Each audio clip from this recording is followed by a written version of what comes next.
my grandpa's gonna read a book to you guys. It's called Ricotta'S Mighty Robot versus the Naughty Nightcrawlers from Neptune. Let's start reading. Who wrote this book? Dave Pilkey.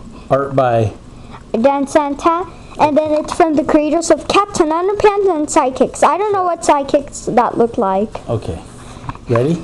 Yep. Alright, here we go. Ricotta'S Mighty Robot versus the Naughty Nightcrawlers from Neptune. Yep. Chapter 1, The Forts. And then Chapter 1, The Fort. Ricotta and his mighty robot sat on the front steps of their house. They were bored.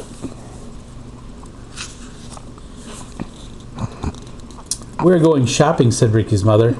"I don't want you boys making a mess while we're gone." "A mess?" said Ricky. "When have we ever made a mess?" "Every time you jump in the mud puddle, you make a big mess," said Ricky's mother. "Oh yeah," said Ricky. Oh, but by the way, it's called Oh Yeah, not Yes. I said oh yeah. Oh yeah? Oh, okay. "And every time you climb a tree, you make a big mess," said Ricky's mother. "Oh yeah," said Ricky. "And every time you chew bubble gum, you make a big mess," said Ricky's mother. "Oh yeah," said Ricky. "I know," said Ricky's father. "Why don't you boys build a fort?" "A fort?" said Ricky. "Yes," said Ricky's father. "You can use tree branches or cardboard boxes or even old pieces of metal and wood to make a fort." "That sounds like fun," said Ricky. "Great," said Ricky's father. "Just remember, you must clean up after yourselves when you are done playing." "We will," said Ricky. "Goodbye," said Ricky's mother. "And remember, no messes." "Don't worry," said Ricky. Ricky and his mighty robot walked around town looking for things they could use to make their fort. Ricky found a stick. Ricky's mighty robot found a piece of string. Then Ricky and his mighty robot found something even better. At the edge of town, the mayor and the city planner were looking up at a rickety old building. "We must tear this building down," said Mayor Munster. "It will be a big job," said the city planner. "It will take us lots of time and lots of money." Oh my God. My grandma's gonna get a lot of money when she gets lucky, maybe. Ricky got an idea. "Mr. Mayor," said Ricky, my mighty robot will tear this building down for free if you let us keep all the pieces." "Really?" said Mayor Munster. "It's a deal." That's cool. So Ricky's mighty robot began taking the building apart. Piece by piece, he stacked all the pieces in a nice, neat pile. "This is perfect," said Ricky. "Now we have everything we need to build our fort." Look at all that wood he got. Oh yeah, they're making a fort. That sounds awesome. Chapter 2, The Mess. The parents are gonna get mad. Ricky and his mighty robot walked home with the gigantic stack of pieces for their fort. Ricky's parents were still out shopping, so his mighty robot threw all the pieces down in the backyard. Boom! "What is going on over there?" cried Farmer Feta, the grumpy old mouse who lived next door. "We're building a fort," said Ricky. "Well, keep it quiet," said Farmer Feta. "You kids are much too noisy." Oh my God. Looks like he is mad. "We will try," said Ricky. Ricky and his mighty robot started building their fort. The mighty robot took some steel columns and pounded them into the ground. Bam, bam, bam. "Hey," shouted Farmer Feta, "I thought I told you kids to keep quiet." "Sorry," said Ricky. Next, the mighty robot used his laser eyes to weld the metal girders to the steel columns. Zzz, zzz, zzz. "That's still too much noise," cried Farmer Feta. Oops, said Ricky. Then Ricky's mighty robot pounded 4 floorboards onto the metal girders. Bang, bang, bang, bang, bang. You're driving me crazy, shouted Farmer Feta. We'll be quieter, said Ricky.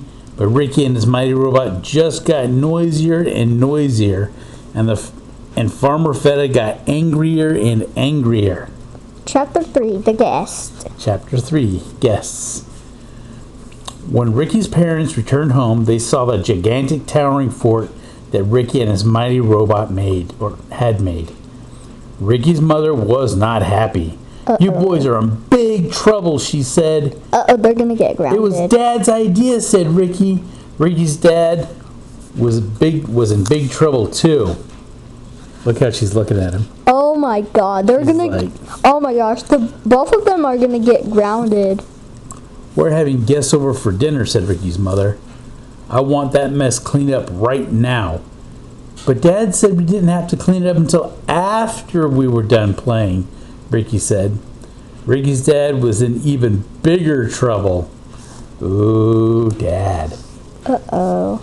Ricky and his mighty robot played in their giant fort until their guests arrived. Then Uncle Freddie and Auntie Ethel pulled into the driveway. Lucy and her Jurassic jackrabbits jumped out of the truck and bounded into the backyard. Wow, said Lucy. I love your new castle. It's not a castle, said Ricky. It's a fort. That's silly, said Lucy as she climbed up the ladder. Who ever heard of a princess living in a fort? Come up here, Fudgy. Climb up, Cupcake. Welcome to our new castle, Waffles. Lucy and her giant pets made themselves right at home. Cupcake rode on the roller coaster. Waffles swung on the swing. Hold on. There we are. And Fudgy jumped up and down on the trampoline. What this place needs is some curtains, said Lucy. And let's paint everything pink. But, said Ricky. Oh, I just love the castle you built for us, said Lucy. It's going to be so pretty. But, said Ricky, you're the best cousin ever, said Lucy. Aww. Are they in love? Rats, said Ricky. Chapter 4, Nimrod Nightcrawler. Meanwhile, 267,556,222,000 miles away on the planet Neptune, a very naughty Nightcrawler was planning something nasty. Ooh, he does look like a very naughty Nightcrawler. Oh my gosh, he is so nasty. You see, Neptune had once been a very pleasant planet, but the greedy Nightcrawlers of Neptune started digging and digging for fossil fuels. This produced so much methane gas that it blocked out the sun. Soon the planet became cold, windy, and clouded over with thick, blue, poisonous vapor. Okay. The Nightcrawlers had to move down into underground tunnels where it was always cold and dark and creepy. Look, it's oh my gosh, look at all the Nightcrawlers, the worms. You got a playground down there. Oh yeah. It's almost getting intense. Neptune's greatest scientist, Nimrod Nightcrawler, had been studying the Earth for a very long time. He knew it was the nicest planet in our solar system, and he and his Nightcrawler army wanted it for themselves. Uh-oh. Uh-oh, they're gonna destroy the city. But Nimrod had seen how villains from Mercury, Venus, Mars, Jupiter, Saturn, and Uranus were all defeated by Ricky Ricotta and his mighty robot. Nimrod knew that he must come up with a different plan of attack. Something sneaky, something slimy, something wormy. Suddenly, Nimrod Nightcrawler got a very nasty idea. Ew, that's so gross. He loaded a